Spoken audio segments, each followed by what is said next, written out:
Hello grade 7s and welcome to your mathematics lesson today, brought to you by Worksheet Cloud. Today we're going to be having a look at the multiplication of fractions.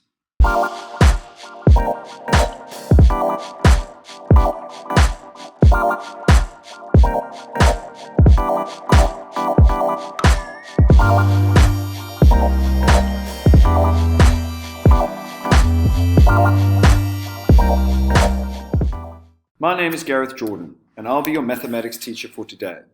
Today we're going to have a look at the multiplication of fractions. Here at Worksheet Cloud, we like to keep learning as fun and as relevant as possible. Because let's be honest, learning can be pretty boring at times.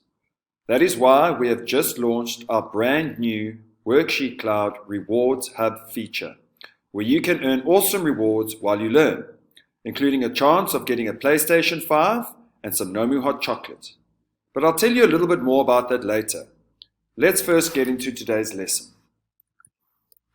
So here's our menu for what we're going to be covering today.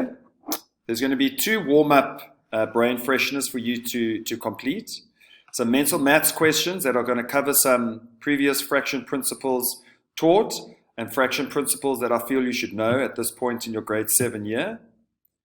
Then we're going to have a look at the multiplication of fractions, which is also not a new concept. You should have been taught it in grade 6. The numbers get a little bit bigger, and there's 1 or 2 strategies that I'm keen to show you that will make your life a little bit easier. And then we have the finisher to end off on. Let's have a look at our brain fresheners for today. You've got 2 warm-up activities today. Your ultimate goal is to find the value of the question mark. So you need to work through each activity, find out the value of each symbol. You'll notice that both activities involve fractions. So you're going to press pause, work through the 2 challenges, and then press play to see how you guys get on. Off you go. Welcome back, guys. Let's have a look at how you got on. So I'm going to start on the first line because I know that 1/4 plus 1/4 plus 1/4 plus 1/4 is going to give me an answer of 1. Okay, so basically 1 divided by 4. Okay, that means I've got 1 minus 1/4 on the second line. Okay, and a whole number minus a quarter will give me 3/4. So the DNA helix is 3/4. So then I've got 3/4 plus 3/4.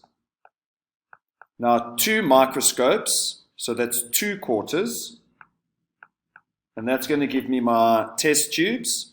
Now you can see all the denominators are the same, so I can therefore add the numerators, which is going to give me 8/4, okay, which you know is equal to 2, because numerator divided by denominator, okay. So therefore, if my microscope is equal to 1/4, okay, then my planetarium must be equal to 2/4. And remember, 2/4 is the same as a half when simplified.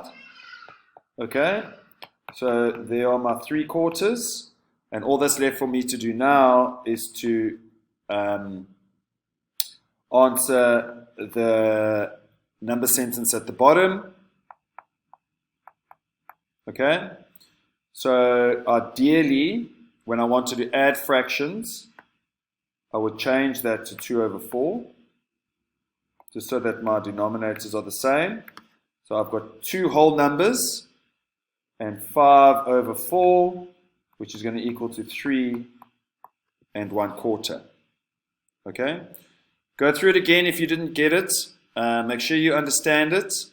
There's some basic principles of adding fractions there that I feel you should know at this stage in your grade 7 year.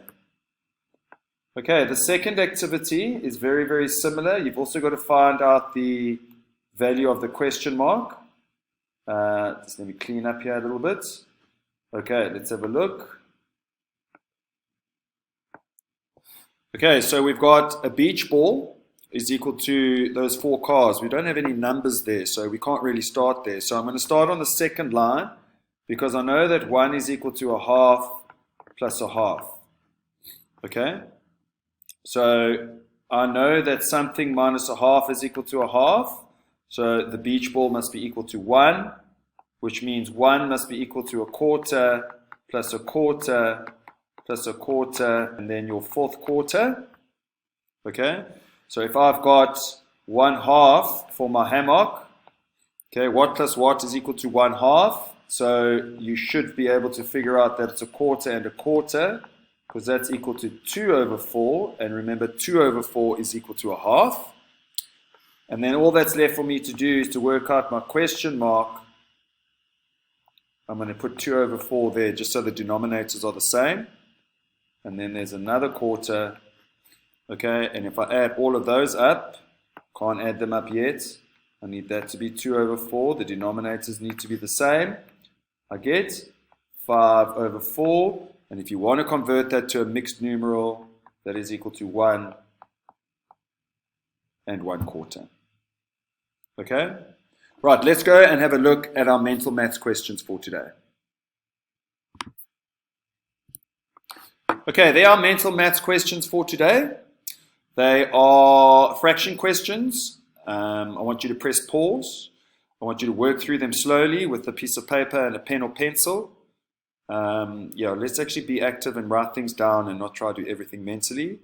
But press pause and then press play to see how you guys got on. Off you go.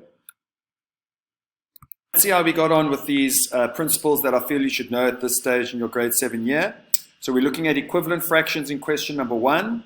We've got 5/6. So how do I get from my numerator 5 to my numerator 15? Yes, I multiply by 3, which means I must do the same to the denominator. Okay? And if I go back to my original fraction, how do I get from this 6 to 24? Yes, I multiply by 4, which means I must multiply the numerator by 4, and that gives me 20/24. Okay, we briefly spoke about the addition of fractions during the warm-up activity, but you should know that my first step is to find the lowest common multiple of 5 and 6 so that we can have the same denominators, because we can only add once we've got the same denominators. Once you've written out the 5 times table and the 6 times table, you should notice that 30 is the number that appears first in both sets. Okay, we should know that I multiply 5 by 6 and 4 by 6 to keep the fraction equivalents. Remember, equivalent fractions are fractions that look different, have different numbers, but are actually equal to the same amount. Okay, and then that second fraction is going to give you a fraction of 35/30. Now I can add them and get 59/30. And if you want to simplify that, that's going to simplify, if you want to convert it to a mixed numeral, you may do so 1 and 29/30.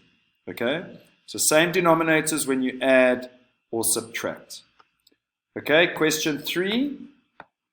They want us to convert from a mixed numeral to an improper fraction.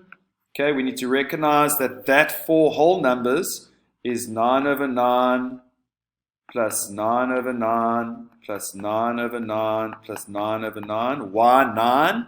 Because that denominator is 9. Okay? So 4 times 9, 9, 18, 27, 36 ninths, plus these 5 ninths is going to give me 41/9. Okay.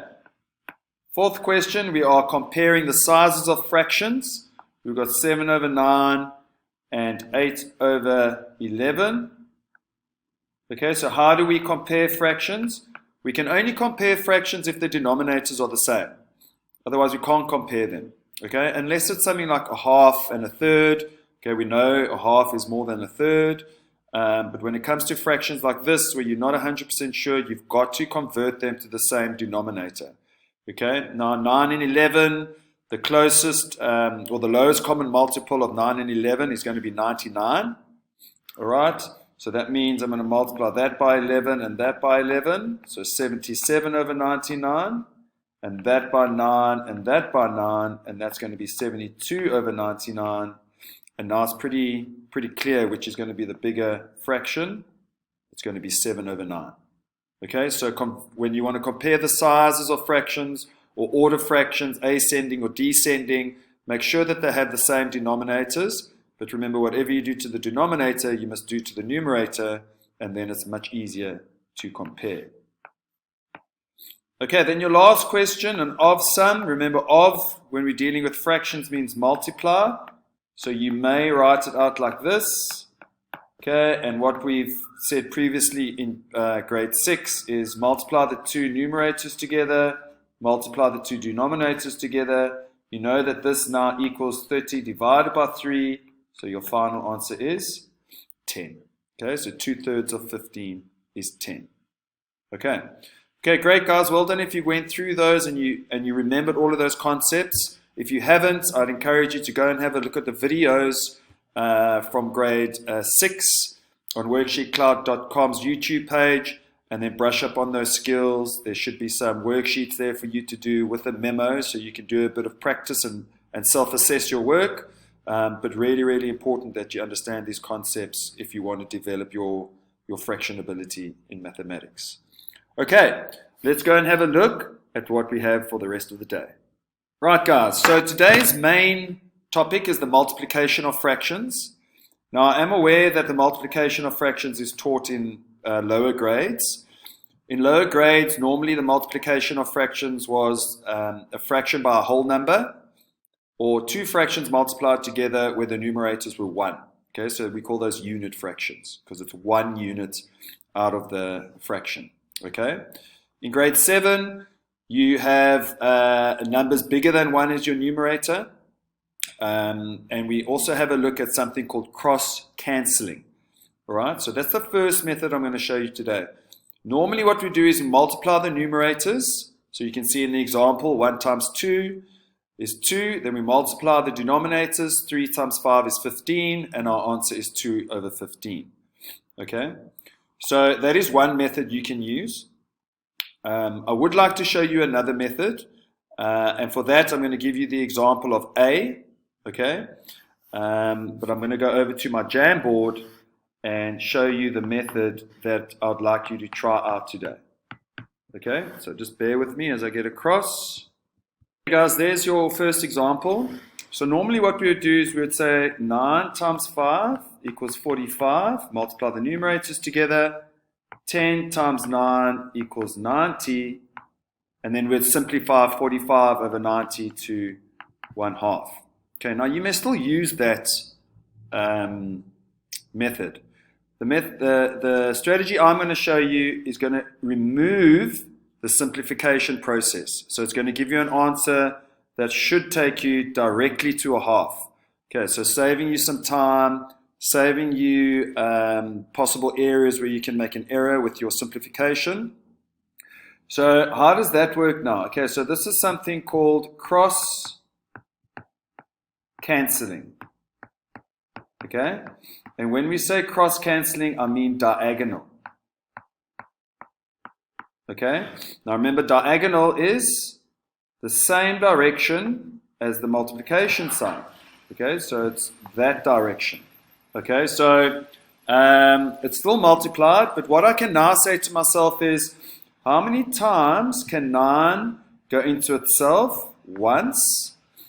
And this 9 can go into itself once. So those two 9s cancel each other out. Okay? But I also know that 5 is a multiple of 10. So 5 goes into itself once. 5 divided by 5 is 1. And 5 goes into 10 twice. Now if you look at the numbers I've got left over, I've got 1 times 1 is 1. And 2 times 1 is 2. So it completely removes the simplification process. Okay? I will actually do another one for you. Okay? And your second example is 1/2 times 4 over 5. Okay?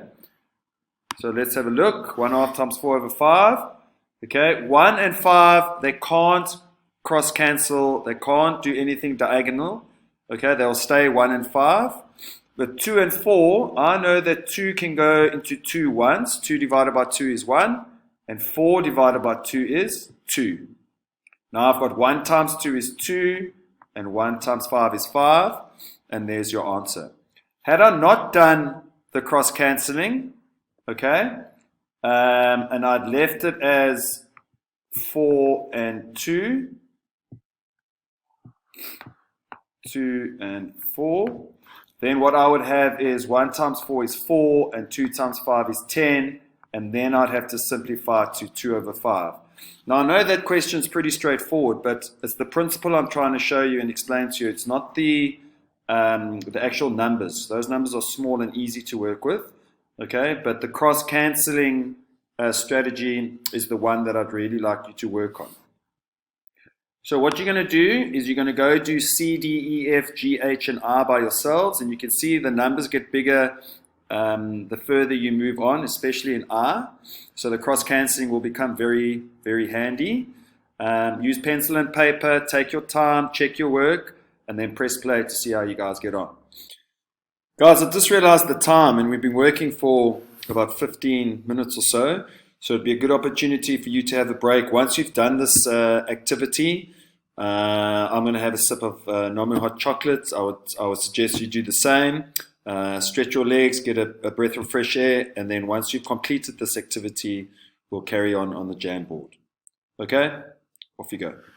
Let's be honest, studying sucks, but here at Worksheet Cloud, we make it suck less. In Worksheet Cloud, you can earn avatars, sidekicks, collectible coins, and level up, all while studying. Plus, we've just added our most exciting feature to date, the brand new Worksheet Cloud Rewards Hub. With the Worksheet Cloud Rewards Hub, you can earn epic rewards and unlock entry tickets to win real giveaway prizes, including a PlayStation 5, some yummy Nomu hot chocolates, and some fresh Worksheet Cloud merch. The more questions you answer, the more points you earn, and the more rewards you unlock. Worksheet Cloud makes your studying easier with video lessons, practice exams, practice questions, and study notes. In other words, we're your go-to place for all your studying. Ask your parents to sign you up to worksheetcloud.com today. Welcome back. Let's have a look at question C. So I'm going to use the cross-cancelling method. 3 can go into 3 once and into 9 3 times. 2 and 13, well, 2 doesn't go into 13, so I can't simplify those. So now I'm left with 2 times 3 is 6, and 1 times 13 is 13, and that is my final answer. Had I not simplified, I would have probably got 18, or not probably, I would have got 18 over 39, and then I would have had to go and simplify by dividing both 18 and 39 by 3. So I think I find it quite handy. I don't have to look for a highest common factor. I don't have to risk making any errors. And I find the numbers in this part of the question are smaller and easier to work with than the numbers in the fraction that needs to be simplified. So D, we know that of means multiply. Okay? And again, 3 goes into 6 twice. So my answer will be 2 over 7. It would have been 6 over 21. And then again, we'd have to simplify by dividing by 3. Okay? Let's have a look at E. 1/4 of means multiply. 4 over 15. And I can see straight away that those two 4s will cancel out with each other, leaving me with an answer of 1 over 15. Okay? It would have been 4 over 60, and then you would have to divide both 4 and 60 by 4. Okay, let's create some space here.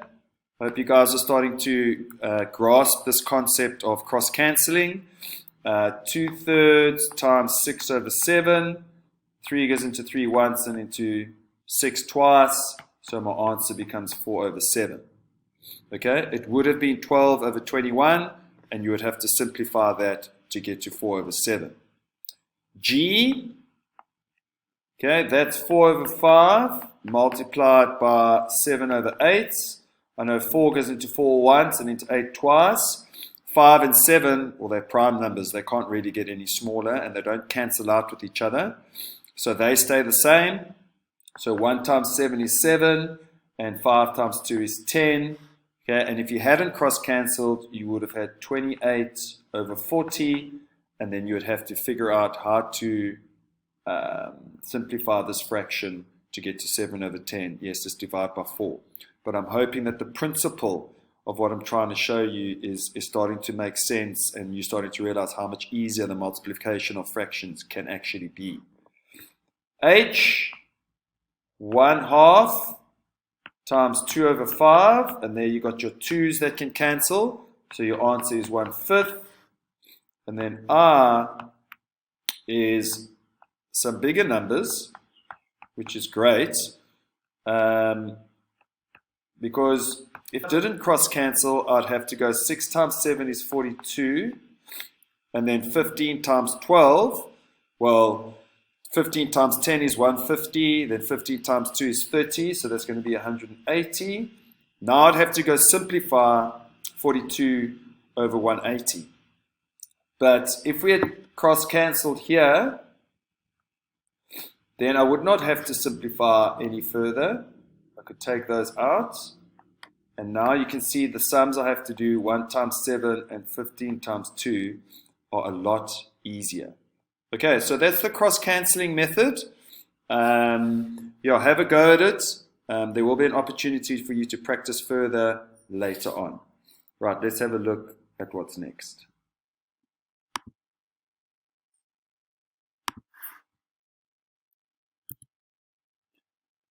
So another strategy we can use is we can actually draw what we're wanting to do. Okay, so again, I'm going to have a look at this on the Jamboard. And sometimes visual representations help our brains to understand what we're doing when we're working with mathematics and numbers. So let's go over to the Jamboard and have a look.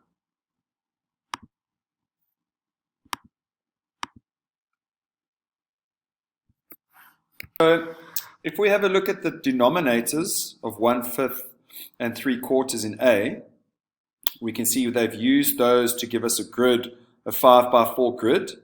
Okay, 5 times 4 is 20. So you know your final answer is going to be out of 20. There cannot be any simplification or cross-cancelling of 1/5 and 3/4. All right. But if I color in 1/5 of the grid like that, okay, and then I do something similar for the 3/4. Okay, so 3/4 is going to be that first column, that second column, and the third column colored in. Okay, you should be able to notice that 3 squares have both been colored green and red. Okay, so that tells me how many out of the 20 have been colored in, and that's your answer. 1 times 3 is 3, and 5 times 4 is 20. Okay, so let's have a look at B. All right, so B, we've got 2/3 and 4 over 7. And again, there can be no cross-cancelling to make the fraction smaller. And again, the denominators are 3 and 7, so it gives us a grid 3 by 7, so 21 squares. Okay, 2/3 colored in is going to be these 2 rows here that I'm busy with at the moment. Okay, and 4 over 7 is going to be 1, 2, 3, 4 of the 7 columns colored in. Okay, now if we have a look at how many have been both colored in, you'll see that it works out to an amount of 8.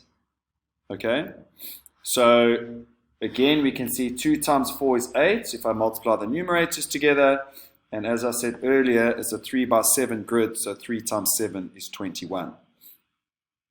Let's have a look at C. 4/5 of 4/5, so 4/5 times 4/5. They can't be simplified anymore. There can be no cross-cancelling. So if I have a look at 4/5 using these 4 columns, and if I have a look at 4/5 using these 4 columns, you can see now that 1, 2, 3, 4, 5, 6, 7, 8, 9, 10, 11, 12, 13, 14, 15, 16 squares have both been colored in. If we have a look, the numerator's 4 times 4 is 16, and the denominator's 5 times 5 is 25. So a nice little visual representation to help you understand how two fractions multiplied together actually interact. And your last question is 2/5. Okay, so these 2/5 here and 3/8. So that's going to be, my apologies, I think I've gone the wrong way there. Okay, let's start again. So my 2/5 is going to be those two. Okay, and my 3/8 is going to be 1, 2, 3. Sorry, I think I was correct in the beginning. Right, so how many have now been overlapped or both been colored in? And there you can see it's 6. And if I multiply my numerators together, I get 2 times 3 is 6. And 5 times 8 is 40. And both of those can be halved or divided by 2. So my simplified fraction is 3/20. Okay, so there's a little visual representation for you to understand the multiplication of fractions. The number of overlapped or squares that have both been colored in by both colors, that's your numerator answer. Your denominator answer is the one side multiplied by the other side, okay? Or the two denominators multiplied together.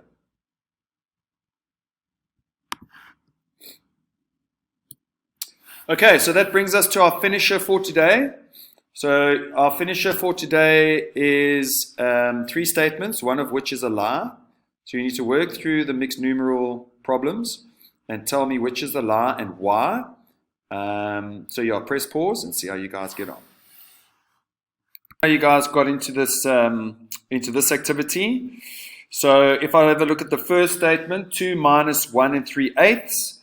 So I always say, what do I need to add to 1 and 3/8 to get to 2? So I kind of try to work it out using an addition approach. And I know that 1 and 3/8 plus 5/8 is going to give me 2 whole numbers, because that and that together give me a whole number. And then I've already got that whole number to add to it. So there I can already see, ooh, that's that 3 over there should be a 5. So I'm not agreeing with statement number 1.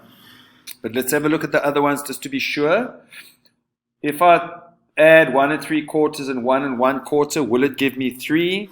1 and 1 is 2, and the 1/4 and the 3/4 is another whole. So 2 plus 1 is 3. So I'm happy with that statement. And my last one, if I work backwards again, if I add 5 1/2 and 2 1/4, so 5 1/2 plus 2 1/4, and you know that when you add fractions, the denominators need to be the same, so I'll just change that to 2/4. So now I've got 5 and 2 is 7, and 2/4 and 1/4 is 3/4, and again, I'm happy with the third statement. So the first statement was the lie, and that's the reason for it being a lie. I hope you guys got it. If you didn't, go back, have another listen, and be sure to understand. Guys, this is just a reminder about where you can find an additional worksheet and memo so that you can practice some more multiplication of fractions. Be sure to click on the link and do as much of that practice as you can so that you've got the concept nailed down for when you return to school. Okay guys, before I say goodbye, just a reminder to ask your parents to sign you up to worksheetcloud.com so that you can start earning your rewards and maybe even be the lucky one to get your hands on a PlayStation 5, some Nomu hot chocolate, and some Worksheet Cloud merchandise. I hope you guys learned something today. Feel free to have a look at the other videos, worksheets, and memos to brush up on any content that you might need to revise and consolidate. I look forward to seeing you guys next time. All the best.